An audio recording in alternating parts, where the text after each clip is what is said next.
बहुत स्वागत करती हूँ आपका इंडिया न्यूज हरियाणा पर। प्रवीण जी, देखिए जिस तरह से 3 निर्दलीय विधायकों के समर्थन वापस सरकार से लिए जाने की खबर सामने आई, हालांकि उन्होंने अब कांग्रेस को समर्थन देने की बात कर दी है। जैसे ही ये खबर बाहर आई है, विपक्ष की ओर से बार बार हमले यही किए जा रहे हैं कि सरकार अल्पमत में आ गई है और सरकार में जो लोग शामिल हैं, जो भाजपा के नेता हैं, तमाम लोगों की ओर से यही दावा किया जा रहा है कि अल्पमत में सरकार नहीं है। किस तरह से इन जो बयानबाजी हो रही है उसको सरकार देख रही है, उसको बीजेपी देख रही है? देखिए, पहले तो जिस तरह से विधानसभा अध्यक्ष ने स्पष्ट किया कि अभी तक लिखित में उनके पास कोई जानकारी नहीं है जी, तो इस विषय पे चर्चा बेमानी हो जाती है जब तक लिखित में विधानसभा अध्यक्ष के पास कोई जानकारी नहीं पहुंची। लेकिन जिस तरह से विपक्ष के नेता बयानबाजी कर रहे हैं जी, सरकार बहुमत की सरकार है, सरकार पूरी तरह से सुरक्षित है, सरकार को किसी तरह की कोई दिक्कत नहीं है। अगर हम संवैधानिक दृष्टि से बात करें, सरकार के खिलाफ अविश्वास प्रस्ताव नहीं आ सकता, ये हम सब जानते हैं, क्योंकि नियम जो ये कहता है कि अगर सरकार ने विश्वास मत हासिल किया हो तो 6 महीने तक अविश्वास प्रस्ताव नहीं आ सकता, नंबर 1।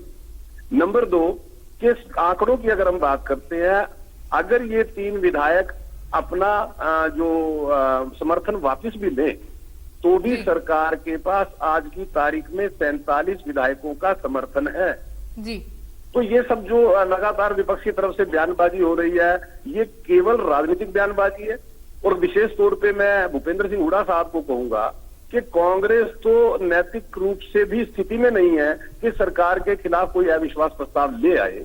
दूसरी चीज, क्या कांग्रेस की ये स्थिति है जब हमारे जो विपक्ष के नेता इस तरह की बयानबाजी करके केवल झूठ बोलने का या ये कहिए कि राजनीति करने का प्रयास करते हैं, तो वो लगता है कि वो एक उनका बौखलाहट कह सकते हैं इसको, वरना सरकार को किसी तरह की कोई दिक्कत नहीं है। सरकार आज भी बहुमत की सरकार है, सरकार बिल्कुल पूरी तरह से मजबूत है।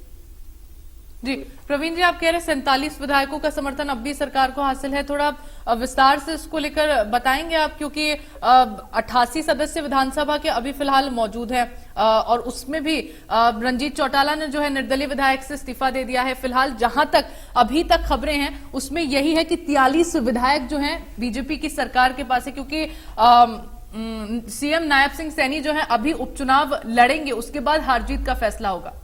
देखिए, ऐसा है, जो गणित की बात है, जो आंकड़ों की बात है, खैर मीडिया का एक काम है कि मीडिया उसका विश्लेषण करता है जी। लेकिन अगर हमें फ्लोर ऑफ द हाउस ये साबित करने की आवश्यकता पड़ेगी, मैं ये शब्द पड़ेगी इसलिए कह रहा हूं क्योंकि जरूरत पड़ने वाली नहीं है, जैसा कि मैं पहले कह चुका हूं, संवैधानिक दृष्टि से ये स्थिति नहीं आएगी। लेकिन हाइपोथेटिकल बात करता हूं, अगर ऐसी स्थिति पड़ेगी तो हम फ्लोर ऑफ द हाउस साबित करेंगे जी।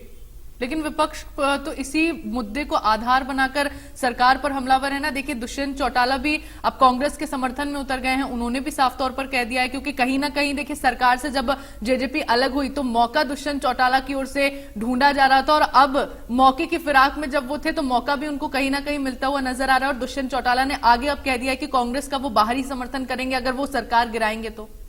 देखिए, पहली बात तो दुष्यंत चौटाला को मुझे लगता है कि अपनी पार्टी पे फोकस करना चाहिए। हम जिन 3 विधायकों की बात कर रहे हैं ये तो आजाद थे, इंडिपेंडेंट थे, कोई भारतीय जनता पार्टी के नहीं थे, इन्होंने समर्थन दिया हुआ जी।